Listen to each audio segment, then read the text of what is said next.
Okay, I guess it's time to make a video and do a quick update. Here is the replacement engine for the Apple Craftsman. It came out of the little Black Murray. These tractors are a little on the difficult side to get the engines out. You do not have to pull the transmission out to get the engine out. That bolt right there, and there are very easily accessed with a 9/16 socket and an extension. That back one, you do not need the extension.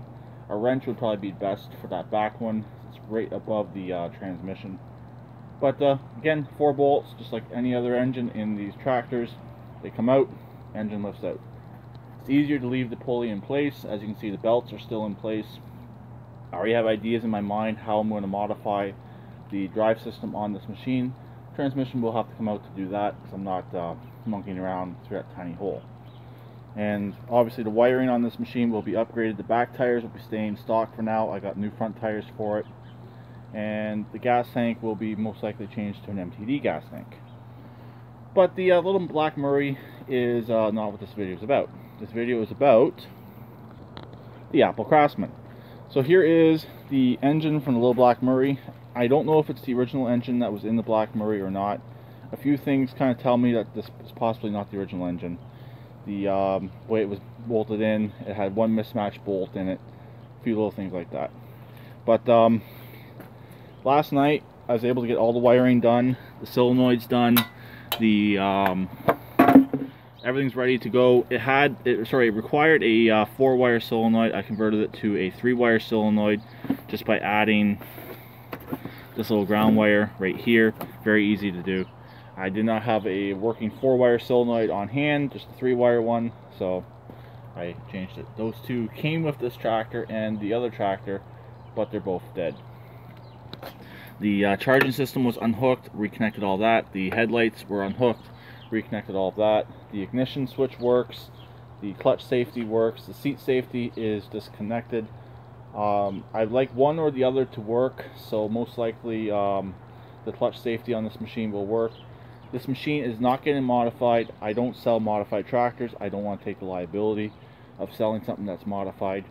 So this thing will go out pretty much bone stock. So you see I've already started putting the pulley on. It fit perfectly on this engine. The bolt from this engine that was in here fit perfectly fine since it's a Briggs & Stratton going back into a tractor that had a Briggs & Stratton. But if I was putting a Kohler in here, a Kohler would go in here, a Tecumseh would go in here. I could even put a big Briggs V twin in here. So this tractor has the weaker front end, but I have checked it over. It seems to be fine. There's no cracks in the front end, unlike that other one I had that had the completely cracked front end.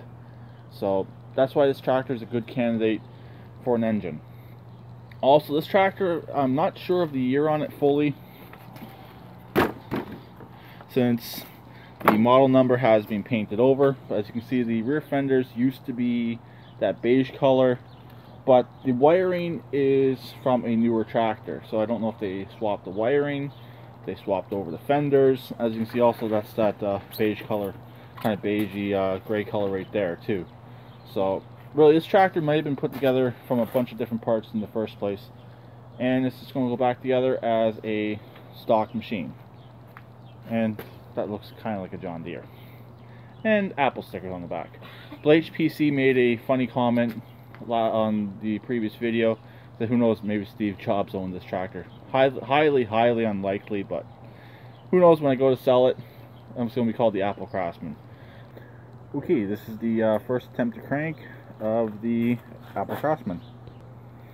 The starter's just hooked up, all 4 engine bolts are in, the belt is on, the crank pulley is torqued, there's no fuel lines, there's no throttle, there is no charging system, and there's no kill.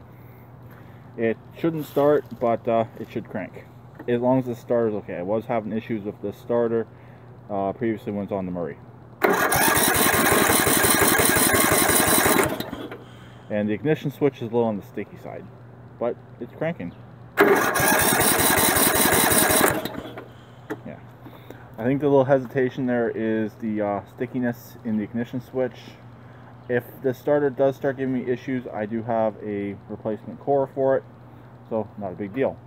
So success, solenoid's working. I knew it was working last night, but everything else is working. The battery's working, which is primarily what I need to check. Because with this tractor and the other tractor I got with this machine, I don't want to spend any money on them. So it's all parts I had sitting around. I had to buy the Murray, but it's parts I had sitting around because the Murray had an engine to go back into it. So it was always the plan to swap the engine in the Murray anyways. Okay, the first attempt to start of the Apple Craftsman.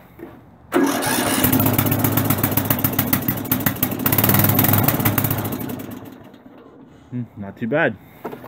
See if we can get it to stay running.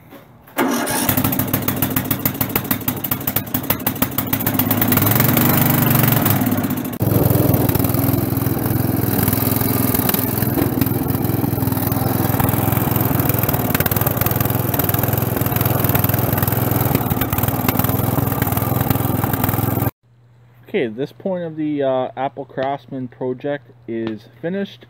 The engine's in, starts, runs, drives. I had to replace the starter a couple different times. I ended up going with an older style starter that uses the pin to hold the Bendix gear on, unlike the newer style that uses the clip. The main reason why I did that, I have no other use for this starter here, so I figured use it on this tractor.